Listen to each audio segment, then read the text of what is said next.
Halo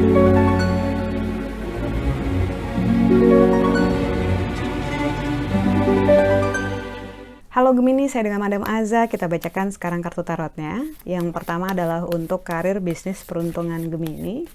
Kartu yang keluar adalah The Tower. Kartu The Tower ini menunjukkan menara tinggi yang disambar petir. Ketika ego kita terlalu tinggi, maka biasanya Tuhan memberikan masalah, peringatan, ataupun hal-hal yang gak sesuai dengan keinginan kita gitu ya, agar kita lebih mawas diri, agar kita lebih relevan dengan situasi yang ada di sekitar.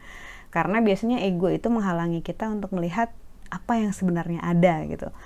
Kartu The Tower ini menurut saya nggak usah bikin khawatir ataupun kecewa ataupun takut gitu. Tinggal dilihat aja, oh hari ini, minggu ini saya mau dikasih pelajaran apa sih yang bisa saya bawa ke masa depannya agar saya jadi lebih baik, agar saya bisa jadi dapat lebih beruntung gitu ya, bisa dapat rezeki yang lebih banyak dan juga berkah, amin gitu ya.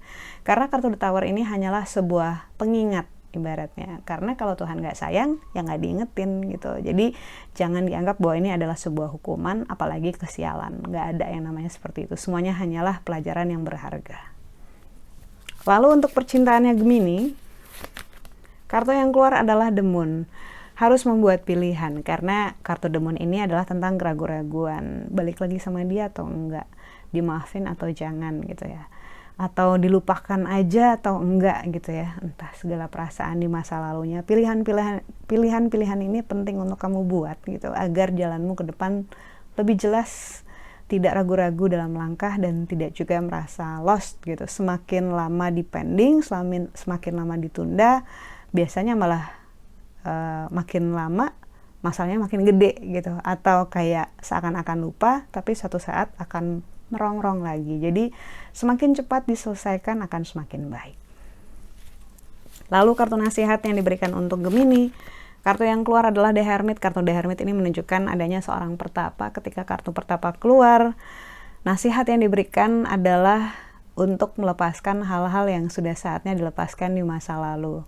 Karena kartu The Hermit datang dengan dua tangan di atas, satu tangan di depan mengingatkan akan masa depan, kita diminta untuk fokus dengan masa depan kita, dan satu tangan yang di belakang ini sebenarnya bilang bahwa yang berlalu itu sudah berlalu, jadi udah gak saatnya, udah bukan masanya ditoleh-toleh lagi. Apapun segala kekecewaan ataupun rasa sakit hati ataupun hal yang berhubungan dengan karir, pencapaian yang bikin kamu trauma gitu, ikhlaskan dan terima gitu.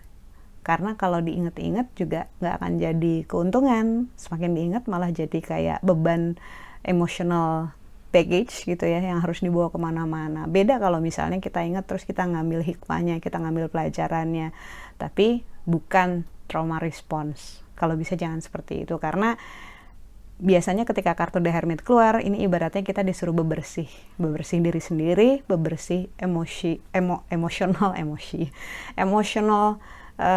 baggage yang udah nggak perlu kita bawa-bawa lagi kemana-mana, biar hati ini lebih tenang, biar dalam langkahmu juga lebih ringan.